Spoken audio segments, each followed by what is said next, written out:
Hello, mamas.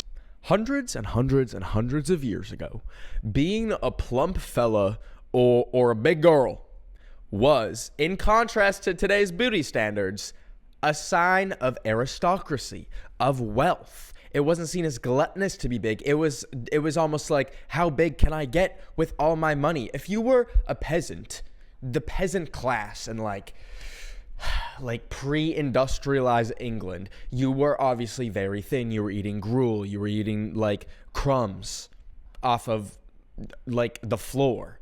But if you were in the ruling class, the aristocracy, you were very big because you had so much, such an abundance of food and wealth. And that was the beauty standard. You look at the beauty standards now, and I don't even have to elaborate further. I'm sure thousands of images are going past your face of extremely thin people being like, American Eagle. I'm not even going to make a Sydney Sweeney joke. Anyways. How do we get here? Why does suddenly being healthy... Let's take the thin out of the equation. Let's just say being what is perceived as healthy. Why does that feel so Republican nowadays? Am I the only one that feels a little crazy that it feels Republican to be in shape? Here's the thing. I just got back from a trip to Japan, and any time that I leave the U.S., there is the elephant in the room. Let me not say the elephant in the room, but it's a common, maybe stereotype that Americans are a little bit bigger than their counterparts in Europe and in Japan. And what does that mean? Yes, Americans are on average more unhealthy than people that live in Japan, people that live in Europe. But it is a striking contrast because you see a lot less people who are deemed like overweight in countries that aren't the US. And there's so many factors. I mean, it would take forever to get into it. There's the fact that America is very car dependent, that you have to spend hours and hours and hours and hours and hours of your life sitting, and that like 90% of people don't live in a walkable city. And even if they do live in a walkable city, they just drive anyways. So like their bodies are not in motion. There's all that yada yada yada yada yada. But that's not what I'm getting at here. What I'm getting at is, in our culture, specifically online, there is this like sinking feeling that it is a luxury. It is luxurious to be healthy, and specifically luxurious to exercise and go to the gym. And within exercise, there's entire tiers of there's a whole range of like people that exercise at, let's say, Anytime Fitness and like or like Crunch Fitness, and their gym membership is like $30. And then there's people that go to like the Aloe Gym in like New York and pay like $2,000 a month, or get like even within that there's a whole range. But when you look at it, it is like not even through like any lens at all. In 2025, specifically in America, it is a luxury to be healthy. Like, I remember the first time I was like radicalized about this is when I think it was the movie. Oh gosh, it was some documentary. I was gonna say it was Super Size Me, but I don't think it was. It was something else. But I remember they were following around a few families, some that were like lower class and some that were like middle class, and they were showing how just how much cheaper it is to like only eat fast food, or only, and then like the middle class family, like they were cooking everything from scratch and like buying groceries and like making things from scratch themselves, and how much that cost. And I was mind blown at how like I don't know, maybe just as a kid I thought like going out to eat feels like it's more expensive. And like in most cases it is, but like to go and get like fast food meals, like it is so much cheaper. Holy fuck, I tried to make a soup from scratch the other day. And I went to like Whole Foods because it's the closest grocery store to my house. And I got all the ingredients for the soup. And this was a pumpkin soup. This was a simple pumpkin soup. And you know, everything there is organic, which has its own upcharges. Like, I'm sure you could get like a $1 vegetable stock, but of course I was at Whole Foods, so the vegetable stock was like $5. So everything is like got an upcharge. Guess how much money it cost? Guess how much money it cost to make a pot of soup? $70. $70, and these were like basic ingredients. I'm not talking. This was not no fucking Erewhon soup with like gold flakes or anything. This was like a regular ass soup. $70. I remember one time I tried to make a cake, and mind you, some of these ingredients are like meant to be reused. Like, obviously, I'm not using a whole bag of flour for a cake, but like the cake, to make a cake myself, $150. So when you factor in things like that, and also the fact that if you're living like maybe the average lifestyle in the US, which is like spending a large chunk of time in an automobile, and then when you get to either your work or your school where you're spending maybe like 10 hours a day, and you're not really moving, it creates mixed in with all like if you're on a budget, the like the food that you're eating, say just like say you're getting Taco Bell 5 times a week. Let's just say that. Okay, well, you have bigger fish to fry if like you are walking into a Taco Bell 5 times a week. Anyways, it makes a perfect storm where you are bound to find yourself in an unhealthy position. Duh. Like essentially, it has been increasingly even more inaccessible to be healthy, and that's just broadly healthy. I'm not saying like infit, I'm not saying like Sports Illustrated swimsuit ready, just like broadly being healthy. Because if you're leaving like a job at 10 or at like 9 p.m. or like even like 6 p.m. and the sun is down and you've been on your feet all day, you're not gonna want to go spend your already like small pool of money on a gym membership and then like be on your feet even more. So like let me speak from experience for a little bit. As someone who is like, for all intents and purposes, like basically unemployed, like I am a YouTuber.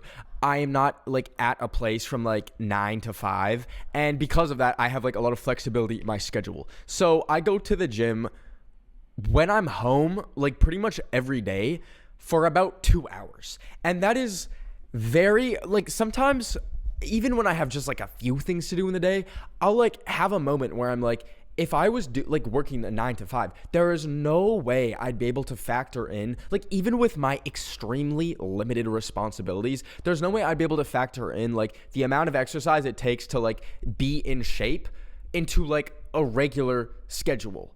And I don't say that to be like completely doomery about like exercising. Obviously there's like infinite ways to exercise. What I'm specifically talking about is like the type of fit that fits into like our like the body standards of today. And I've unfortunately been my TikTok algorithm has pushed me down these like scary rabbit holes of like the look maxers and the Pilates takers, and it's so frightening because genuinely like 90% of the people that you see that are like so fit, it is their whole lives. It's their whole lives. It permeates every single piece of their waking day. Whether it be like always like hunting for food that is like high in protein, or going to the gym like twice a day, like for 4 hours, not to mention how much time it takes to go like there and back. It almost becomes like your job. If you're in these like privileged positions where you have flexibility with your schedule, like specifically what I think about, especially being in New York and some of the people that I see at my gym, like I can tell they're just like Bitcoin rich, or they have like trust fund money, like people with like no real jobs, or they're influencers. Hello. This is the pot calling the kettle black for the next few minutes as I talk about this. But like, they're the only, like that kind of lifestyle is the only one that allows for that level of exercise. And mind you, there are so many people within that community of like trying to like get completely shredded. Like the whole concept of like lean is law, of having like less than like 2% body fat or some bullshit. Like it's literally genuinely only possible for those people. It is not attainable if you're in like any form of job. I don't know. It's so crazy. It's so crazy. And I feel like we don't talk about enough how much of like how many people at the gym genuinely have an eating disorder. Like I think we used to think like you think of eating disorder and you think like, oh, maybe like a Eugenia Cooney situation. That is not the epidemic that America is facing right now. The epidemic is people on like Ozempic for funsies when it's like a diabetes medication, or like eating 4 calories a day, and the 4 calories are like a protein bar. And I'll sit here and say I have fallen down the rabbit hole where I'm like this week I'm just gonna grind at the gym and I'm only gonna eat things with protein and I'm not gonna eat any fat or any sugar. And it is so crazy how quickly your entire worldview gets like warped. Like at every meal, at like dinner or lunch, you're like thinking, what is like the thing with the highest level of protein that I can eat here? I would find myself, this was before I went vegan, but I'd find myself like trying to like I'd go to Sweetgreen and get like 2 ginormous pieces of salmon that like I didn't even want to fucking eat, but I was just like, okay, this is like 40, this is like 50 grams of protein. Well, I need 150 to build muscle. Like you're constantly doing calculations, and that's when you're in the danger zone. That's when you're in the fucking danger zone, is when you're like adding up how many grams of protein you've eaten or like how many calories you've eaten. It's a scary territory to be in. And I think one of the scariest things I've seen about fitness culture is how people that are in it, especially the people who take it so seriously, look down on people who are not fit. Like the mental gymnastics they do to like dehumanize them in their mind is so crazy. Like we're not even talking like fat jokes. We're talking like some people that have come up on my For You page, the way they talk about people who don't fit into like the beauty standard level of fit. Like they talk about them like they are subhuman. It is the scariest fucking thing I've ever seen. It's so scary. It's so scary. And not to mention, you can literally never step foot in a gym a day in your life and be completely, perfectly healthy. Like completely. The gym is so unnecessary. And you might look at me and think, okay, then why do you go? I'll get into that. And maybe I'm partially like addicted. But like genuinely, there are so many things that can contribute to your weight, your health. Everyone has a completely different metabolism. Like there's that. There's some people who can eat a ton and like it just goes through their body almost. It like barely even like sticks onto their bones. And then there's other people who can eat like the same amount and like it becomes weight a lot. Like it gets like stored in fat. I'm not like a kinesiologist or anything, but like I shouldn't have to explain like metabolisms, but also just like so many like more niche cases. Like some medications make you gain weight. Some like certain conditions can make you like gain weight. And sometimes it's not even a weight that's like makes you why do I have a hiccup attacking my lungs right now? It's not even like weight that like makes you unhealthy. It's just like weight. Like specifically people that lose a lot of weight and have like celluloid. Like that doesn't mean they're still like overweight. That's like it's like literally celluloid. Like that's not even a reflection of their health. And within all the people that are so like gym addicted and fitness addicted and are in that fucking gym for like 4 hours a day, so many of them aren't even healthy. Like the stuff that don't even get me started like steroids and stuff or like Ozempic, but like they'll do things wrong where it's like their heart is like literally ready to fail, but like their freaking muscles are like ready to explode. Like it's like 1 + 1 = 3 to those motherfuckers. But let's get into the Ozempic. Let's get into the steroids of it all. There's so many like aesthetic things that people do to their bodies that are detrimental to their overall health. Like literally specifically Ozempic. as I've mentioned, in the past, I know people who have gone on Ozempic and had like the most insane adverse effects. And listen, like, obviously, do whatever you want to do. Like, I'm not going to sit here and tell you to do one thing or another to your body. I'm just telling you what I've seen and my personal experience. But that being said, I think the way a lot of people are going about using like GLP-1s and Ozempic and Mounjaro is so scary. And whether it's affecting them in the short term or whether it's not affecting them in the short term, or I don't know. Like, first of all, I feel like there's gonna be like a class action lawsuit one day and they're gonna be like, everyone who took Ozempic, you have 4 months left or some shit. But I've seen like literally just in the short term, like Ozempic have crazy adverse effects on people. Not to mention, I believe, and fact check me on this, I believe it's like one of those drugs where as soon as you stop taking it, like you gain the weight back. And I feel like a lot of people don't know how Ozempic works. Essentially, it's like a injection, I think like every week or something, into your stomach. Into your stomach. And it essentially kills your appetite. Like, I don't think there's even, it's not like it's a magic serum like going into your your fat molecules and like exploding them like a nuclear bomb. It like literally all it does, it's almost like psychological. I feel like I don't know how it works, but it just kills your appetite and then you like don't want to eat. And that's how you lose weight. Like, it's such a weird, complex process for something that like ends up just being like, oh, like you're not hungry anymore. Which, by the way, is so fucking annoying. Oh my.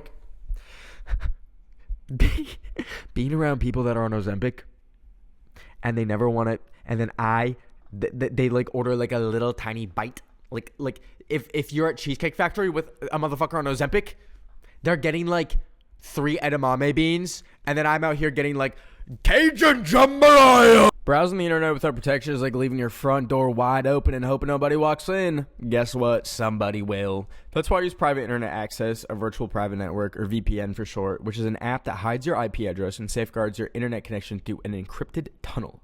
PIA hides your IP and encrypts your connection so hackers and internet providers, even that one guy stealing Wi-Fi next door, they do that still. Can't see what you're doing. And the fun part is you can connect to servers in 91 countries in all 50 U.S. states. That means more access to shows on streaming services and sometimes even cheaper deals online. You unlock the internet. I was just in Japan and there was a movie that I wanted to watch that was only on Canadian Netflix.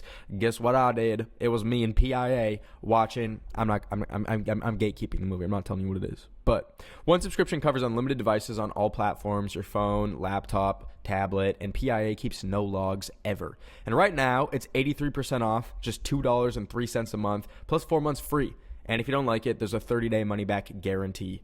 So yeah, protect your digital life and stop leaving the door open. Go to piavpn.com/Benjamin D. Almeida or check the link in the description. Thanks for sponsoring. Let's continue. Now, I feel like I've like digged too much into the cons of like fitness culture and all that. Let me say maybe some of the pros about it and maybe my experience and like why I still go to the fucking gym. I go because I might be a little bit addicted. And it's not the addiction, it probably was at some point, the addiction to like the results and like how you like look after going to the gym for like a long period of time. Like, it's more so just like the feeling of being active. Like, it feels good to be active. It feels good to go for a walk. And what I do when I go to the gym is like I go on like a bike for 40 minutes and go like la, la, la, la, and like put on they have like at the gym like on the screen, like it's like a bike with a screen, and you could like play like videos, but you can like there's literally a screensaver that's Fortnite, and I'll put it on and pretend I'm just running through Fortnite, and sometimes I get into such a flow state that I feel like I'm in Fortnite and it feels really crazy. And then I like go and just like push little weight machines around that I don't know what they do. I don't know what their names are called. And also, here's the thing. If I'm going to give any fitness advice, this is the only thing I'll give you. If you want to start exercising, don't do the whole, okay, maybe this is bad advice. I don't give a fuck. I don't know the names of any single machine at the gym. I don't know the names of any muscle group that I'm working.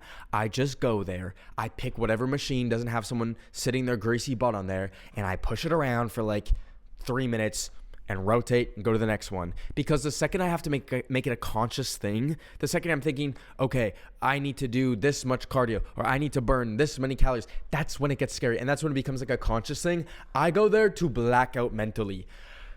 And then when I leave, the feeling after, also like if I'm just feeling mentally foggy, it feels good to be active. And this is like a universal truth that I feel like a lot of people, maybe they don't even like consciously think about it when they're doing it, but like in other countries, people, when they're just walking around to and from things, walking to the grocery store, walking to work, walking around at work, they're not thinking about,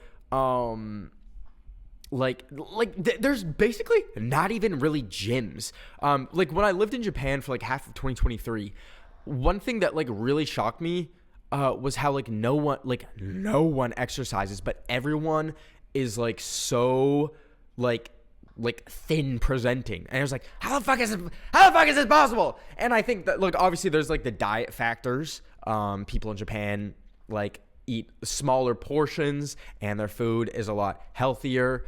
There's that, but it's almost like the gyms were reserved for people that were like specifically bodybuilders. And I remember there was a time when I was like, okay, like I'm feeling fucking crazy, like I need to go to the gym. And so I got like a trial membership at like a Gold's gym in Shibuya, and literally all the people there were like the crazy looking like bodybuilders who's like, where their skin is like fucking dyed dark brown from like spray tan. And I was like, oh, this is not like the establishment. Like it was a completely different vibe than the gyms and fitness centers in the US. And I think it's because fitness comes naturally in cultures where you have access to like good and healthy food for cheap, and the way your cities are designed aren't keeping you in a seat for like multiple hours on end throughout like the majority of the day. And then you come to like fitness centers and gyms in the US and Canada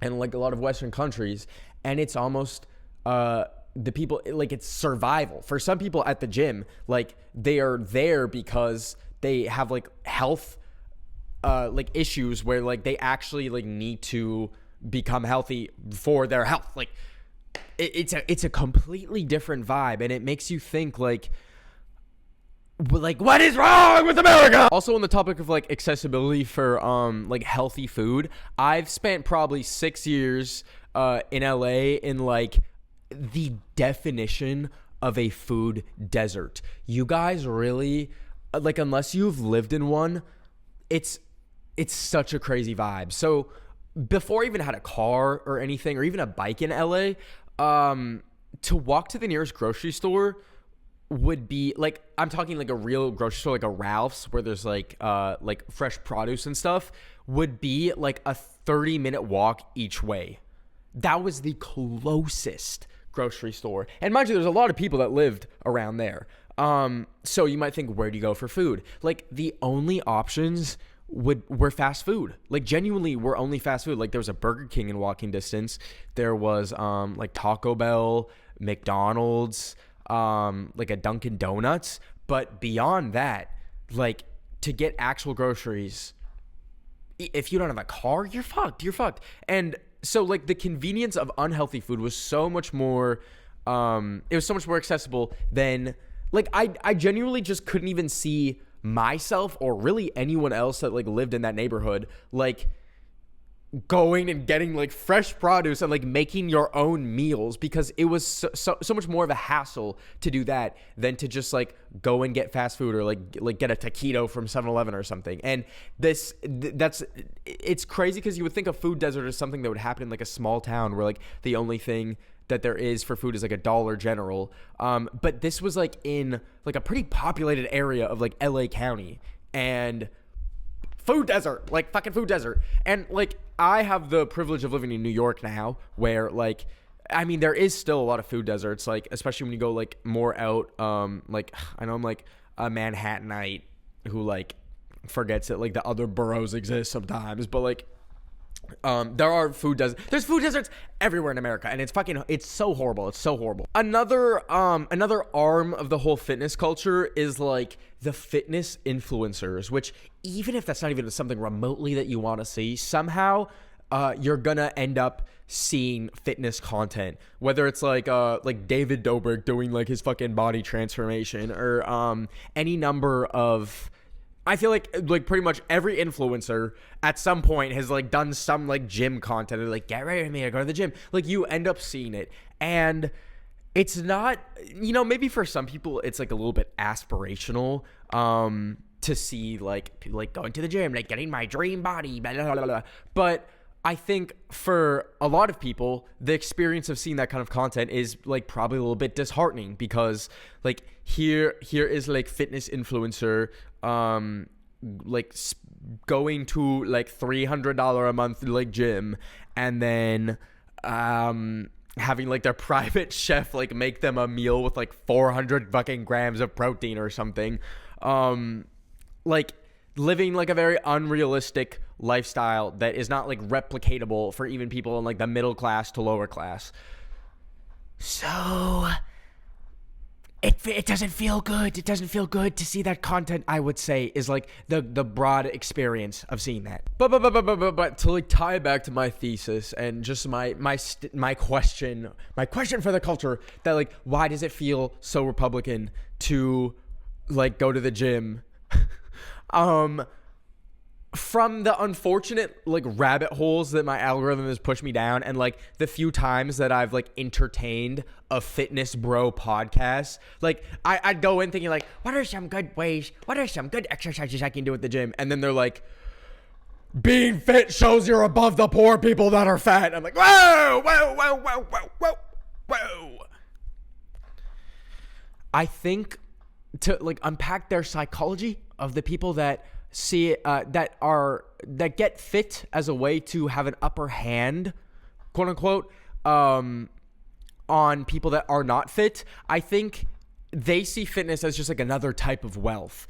People buy things as status symbols to show their level of wealth. And to them, it can like, they believe it like it overcuts. What am I trying to say here? It like shows that they're above people that do not have said status symbol. Like people that are in like a Loro Piana sweater will think they're above someone that's in like a Uniqlo jacket or like a Shein jacket, like with fucking paper towel as like the liner. So I think they see it as just like another method to show they're above people. And that's hey, am I the only one that thinks that's just like an inherent thing that happens in America, of people being so individualistic that they're constantly trying to find ways to be above other people, to just find themselves in the 1%, and then once they're in that 1%, the 1% of the 1%, whether it be wealth or their fitness or any number of things, you can just be above another human above. Oh, I'm being that one friend that's too woke. I know I've made it seem so dark and dreary for you. And I know I've really just harped on how difficult and expensive and inaccessible it is to be healthy. I don't want you to remove everything you've seen about like fitness culture and find what like being healthy means to you. And I'm not saying like, well, being healthy to me means pounding down a box of Oreos every day because it makes me feel good. I'm not saying that. Like, within reason. But doing what you can for your health. And that doesn't mean like going to the fucking gym for 4 hours a day. That means like getting a walk in when you can. Doing like what is available, like doing whatever healthy things are available to you. I understand like you could be in a household where like your parents are cooking you food that's like they might just like give you like a TV dinner and say like that's dinner, and like there's some things you can't control, but like if you're an adult and you find yourself with like all these new freedoms, even though it's inaccessible, there are always things you can do to become more fit. And let me just also add as like a cautionary tale, I knew someone who was like someone pretty close to me who worked out like every day for like 4 or 5 years, like in a dark basement. Like it was the type of like exercise and working out that like really separated him from like anyone else. Like we're talking like 4 hours in a basement, just like on a rowing machine, every single day. So like let's calculate that. That's like what, like 20% of your whole life. All for like him to get an incurable disease and die the next year. So within reason, exercise is super important, duh. But like being active in like a social way is the best way you can do it. Like finding like a run buddy or even like a gym buddy if like the gym is your thing, or biking with people, or like playing fucking like Just Dance on the Wii, like things like that. Like very important. Like that, I think that's the healthiest way to do it. That's what yeah. And it's hard as fuck. It's maybe the hardest thing to do, especially in this country when all you see is just food ads and they look so fucking good. I'll be scrolling, it'll be like 1 a.m. and I'll get like an ad for like the juiciest looking burger. You fuckers. And the next thing you know, here I am frying up an Impossible Patty in my goddamn pan. Or like the Takis fries at Wendy's. I thought about those for a week straight. And I somehow convinced myself not to get them. But I was like, the Takis fries. It's psychological warfare. It is. It's psychological warfare. And it's unfair. Because you don't really even see that shit in other countries. Because they're not trying to kill us. With like saturated trans fats. It's such a line to walk. It like sometimes it really feels like America's just like pick your eating disorder. Like eating so much like unhealthy ultra processed foods, eating nothing because you're scared of gaining weight, or working out so much that you're like gonna fucking black out and you start injecting yourself with like steroids or Ozempic. Like it really does. Like I think about the shit that they would show us in like gym class or like health class in middle school, and it feels like we are light years away from that. Like where they'd be like, this is your food pyramid, and for breakfast, you know, have a couple eggs and a fruit and a piece of bread, and then for lunch have a piece of fish, have like a tuna salad sandwich and fucking and an apple, and then for dinner have a piece of chicken and what do we, and who's eating like that? Who the fuck is eating like that? I don't know anyone that eats like that. So amidst the psychological warfare of the most unhealthy abominations being advertised to you to eat, and fitness bloggers saying lean is law, and if your body fat percentage is above 3%, you don't deserve to live, and the nagging feeling when, you know, you might feel a little bit unhappy with your weight, and in the back of your mind there's a little voice saying like, hey, let's skip this dinner. Ignore all of that if you can. Try and block it out. Those voices are trying to kill you. They're trying to kill you.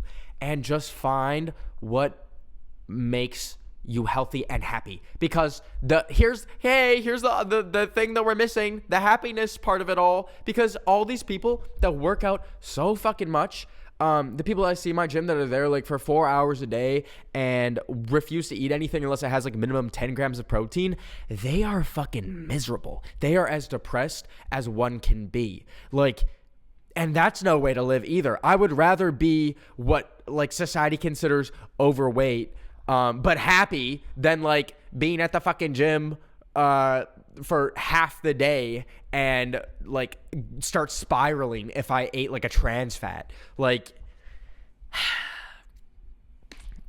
with that all being said, I got nothing more to say. Hey, got a haircut. I have a Padawan braid now that I'm trying to grow out, and the braid fell apart. So now it's just like it looks like the barber missed a fucking thing. If anyone knows anyone that will braid once one singular strand of hair in New York, please let me know. Guys, was that too doomery? That was too doomery. I feel like I left that on too much of a negative note. Like truly, I know it seems like hard and dark and like impossible sometimes to be healthy. It's not. Just give yourself grace and eat what makes you feel good. Like in the sense that like eat a vegetable. Fuck, I don't know, but also don't. Okay, we're gonna wrap this up. Love y'all. Hope you guys have a good rest of your Thursday. Oh, big video coming soon. Big collab video coming soon. Cause I'm back. Cause guess what? I got my laptop back. Yes, the fuck I did. And I got my shit together. And I have so much planned for you for the rest of the fucking year. And it's never been a better time to be a mama. So lock the fuck in. Cause I got some good stuff for you.